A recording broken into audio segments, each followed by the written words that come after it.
নমস্কার, বাঙালি রান্নাঘরে আপনাদের সবাইকে স্বাগত। আজ আমার রেসিপি ছাতুর পুরভরা। ছাতুর পুরভরা বলতে আমি এখানে একটা মিশিয়ে রেখেছি। ছাতু নিয়েছি 200 গ্রাম, আর এই চামচের 1.5 চামচ কাঁচা লঙ্কা কুচিয়ে নিয়েছি, আর নিয়েছি 1 চামচ আদা একদম ছোট ছোট করে টুকরো টুকরো করে কুচিয়ে নিয়ে একদম ঝিরি ঝিরি করে কুটে নিয়েছি, আর নিয়েছি 3 চামচে আমের আচার। 3 চামচে আমের আচার নিয়েছি, আর 2 চামচে সর্ষের তেল, আর লবণ, আর দেড়খানা লেবু, মানে একটা গোটা লেবু আর হাফ লেবু দিয়ে এইটাকে আমি এইভাবে মিশিয়ে একটা মেখে রেখে দিয়েছি পুর।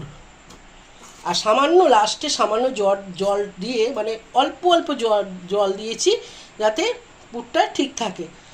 এবার আমি আর একটা জিনিস দেখাতে চাই। এই যেটা এখানে যে ময়দা আটাটা মেখে রেখেছি, আমি আটাই করব। এখানে সামান্য লবণ আর তেল দিয়ে একটা আমি ডো করে রেখেছি। এই ডো থেকে আমি এইভাবে করে নেব। এটা সম্পূর্ণ আটার করছি। আপনারা যদি ময়দার খান ময়দার করে নিতে পারেন। একবার করে খেয়ে দেখবেন, খুব সুন্দর। এটা আমার শাশুড়ি মা খুব ভালো করতো, এখন উনি অসুস্থ, করতে পারে না। খুব ভালো করতো, হয়তো ওনার মতন হবে না, কিন্তু চেষ্টা করছি আমি। এইভাবে আমি ভালো করে পুরটা ঠেসে ঠেসে দিয়ে দেবো,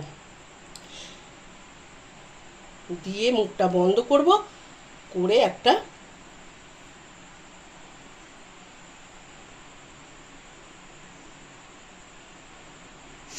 এইভাবে আমি করে নেবো একে একে সবগুলো।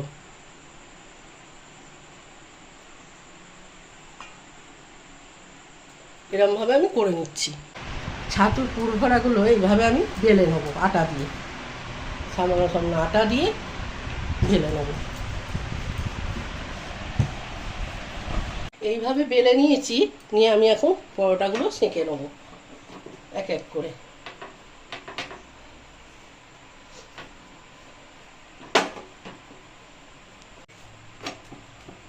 আমি এখানে সানফ্লাওয়ার তেল ব্যবহার করছি। এইভাবে আমি একে একে সমস্ত পরোটাগুলো ভেজে নেব। এইভাবে আমি পরোটাগুলো সেঁকে নিলাম।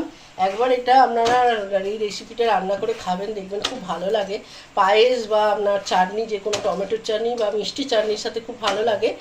যদি ভালো লাগে একটা লাইক, শেয়ার আর কমেন্টের জন্য অনুরোধ রইল। চ্যানেলটি সাবস্ক্রাইব করবেন যাতে সবার আগে আপনাদের কাছে রেসিপিগুলো পৌঁছাতে পারে। ভালো থাকুন, সুস্থ থাকুন, ভালো খাবার খান।